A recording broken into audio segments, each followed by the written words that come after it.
Cooking with सारिया को subscribe कीजिए और बेल आइकन को ज़रूर प्रेस कीजिए। इससे आपको मिल सकेगी मेरी हर लेटेस्ट वीडियो की नोटिफिकेशन फ्री में देखने को। रहीम अस्सलाम वालेकुम। आज की हमारी रेसिपी है कुदना पाया, जिसे मटका गोश्त भी कहते हैं। ये मेरी एक व्यूवर की रिक्वेस्ट थी जिस पे मैंने इसे बनाया है। तो इसको बनाने के लिए हमें जिन इंग्रेडिएंट्स की ज़रूरत है उसको नोट डाउन कर लेते हैं। ये पाए चाहिए होंगे हमें 4 अदद, और इसको मैंने 3 टुकड़ों में कराया हुआ है। एक पाए के 3 टुकड़े कराए हुए हैं। साथ ही हमने लिया है मटन का गोश्त, जो कि है मिला जुला और बोंग का और सीने का दोनों का मिक्स है, जो कि है 1 किलो। तो ये ले लिया हमने। इसके साथ ही एक मीडियम साइज़ की प्याज है और अदरक का पेस्ट लिया है, जो कि 2 चाय के चमचे हैं। साथ ही ली है मसालों में 1.5 चाय का चमचा कश्मीरी लाल मिर्च। इसी के साथ धनिया पाउडर लिया है 1 खाने का चमचा, हल्दी पाउडर लिया है 1 चाय का चमचा, और साथ ही गरम मसाला पाउडर लिया है 1 चाय का चमचा। सबसे पहले तो हमने ले ली है एक मट्टी की हांडी, और मट्टी की हांडी में हम डाल देते हैं गोश्त और इसके साथ ही बारीक कटी हुई प्याज, और साथ ही डाल देंगे ये तमाम मसाले, और इसी के साथ लहसुन अदरक का पेस्ट डाल देंगे 2 खाने के चमचे भर के। डाल दिया है नमक और लहसुन अदरक का पेस्ट, और अब मैं इसमें डाल दूँगी 2 ग्लास भर के पानी। और नमक यहाँ पे आपको हाथ रोक के डालना है, क्योंकि मटन के पाए को हम अलग से गलाएंगे, उसको भी हम नमक डाल के थोड़ा सा बॉयल करेंगे। और अब हम इस मटन को 70% गला लेंगे। तो इसको मैं तकरीबन 30 मिनट्स के लिए इस हांडी में मीडियम आंच पे पकने के लिए छोड़ दूँगी, और इसको अब हम कवर कर देते हैं। 30 मिनट्स के बाद इसको चेक कर लेंगे। 30 मिनट्स गुजर चुके हैं। इस हांडी में इस तरह से इसकी शक्ल आ गई है। इसके पानी को हम ड्राई कर लेंगे मीडियम टू हाई हीट पे। और दूसरी तरफ आ जाते हैं। यहाँ हमने बकरे के जो पाए लिए थे, इसको हमने एक प्रेशर कुकर में डाला नमक, थोड़ा सा हल्दी पाउडर और 2 ग्लास पानी डाल के हमने इसको अच्छे से टेंडर कर लिया है। आधे घंटे में ये गल चुके हैं। अब इस मटन के अंदर हम डाल देंगे पाए को, जो कि हमने अच्छे से प्रेशर कुकर में डाल के गला लिया है।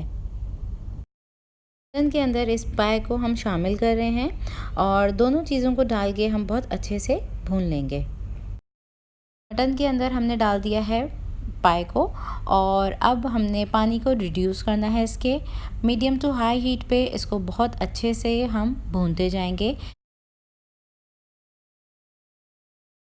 हम अच्छे से रिड्यूस करते जा रहे हैं बिल्कुल। साथ में ही हमने ले लिया है 1 कप दही, जिसको अच्छे से बीट कर लिया है। इस दही को हम इसमें डाल देंगे और डाल के अच्छे से मिक्स कर लेंगे।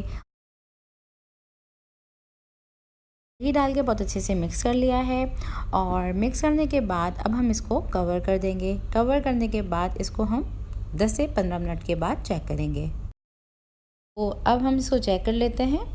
तो 15 मिनट के बाद देखें इसकी ये शक्ल आ चुकी है। तो ये भुनता भी जा रहा है, इसका पानी जो है वो ड्राई होता जा रहा है, क्योंकि हम इसको मिट्टी की हांडी में बना रहे हैं। इसका पानी रिड्यूस करना इतना आसान नहीं होता। तो इसको मीडियम टू हाई हीट पे ही इसी तरह से पकाएंगे, और इसी तरह से हमने अच्छे से मिक्स कर लिया। और इस स्टेज पे आके अब हम डाल देंगे तेल या घी, आपकी अपनी चॉइस है। तो मैं यहाँ पे तेल का इस्तेमाल कर रही हूँ। तेल हमें पका हुआ ही डालना है, इसमें कच्चा तेल नहीं डालना, वरना इसमें स्मेल भी आ सकती है। तो पका हुआ तेल डाल देंगे हम आधा कप, ये डाल दिया, और इसको बहुत अच्छे से हम भून देंगे।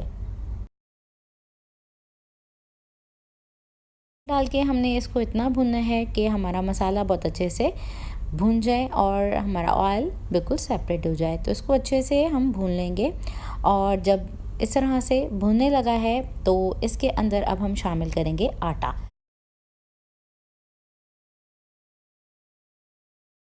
मैंने 3 खाने के चमचे आटा लिया है, इसके अंदर पानी में डाल के इसको डिज़ोल्व कर लिया।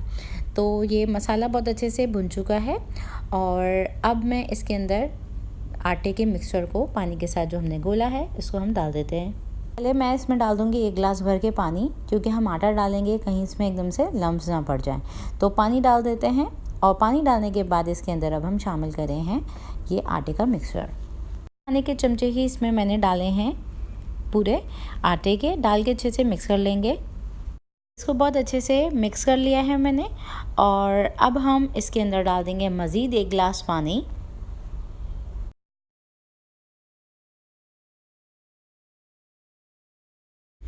पानी डाल के इसको बहुत अच्छे से मिक्स कर लेंगे। दूसरी तरफ हमने मसालों में लिया है आधा चाय का चमचा सौंठ का, काला ज़ीरा लिया है 1 खाने का चमचा, कुटी हुई सौंफ ली है जो कि 1 चाय का चमचा है। तो इस मसालों को हम डाल देंगे इसके अंदर।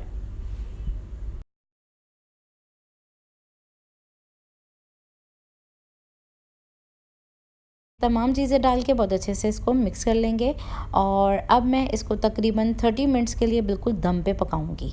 तो इन तमाम चीज़ों को डालने के बाद एक बॉयल आने देंगे। जब एक बॉयल अच्छे से आ जाएगा इसके अंदर तो इसको बिल्कुल हल्की आंच पे हम दम पे डालेंगे 30 मिनट्स के लिए। इस स्टेज पे आके आपने अगर आटा लगाना है तो आटा लगा के इसको कवर कर दें, एलुमिनियम फॉयल लगानी है तो एलुमिनियम फॉयल लगा के इसको कवर कर दें। और अब हम इसको कवर करने के बाद 30 मिनट्स के बाद चेक कर लेंगे। 20 मिनट गुजर चुके हैं, तेल देखें तो सेपरेट हो चुका है, तो ये बिल्कुल अच्छे से दम पे पक चुका है। इसके ऊपर हम डाल देंगे अदरक, हरी मिर्चें और नींबू का रस।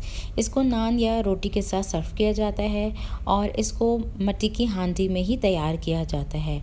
तो इसको बनाएं, मिट्टी की हांडी में ही बनाएं तो उसका बेस्ट रिज़ल्ट आएगा। तो ये आज की हमारी रेसिपी तैयार हुई। और अगर आज की मेरी वीडियो आपको अच्छी लगी हो तो इसको लाइक कर दीजिए और अगर आप मेरे चैनल पे नए हैं तो मेरे चैनल को एक बार सब्सक्राइब कर दीजिए। Thanks for watching my video. Next recipe तक के लिए अल्लाह हाफ़िज़।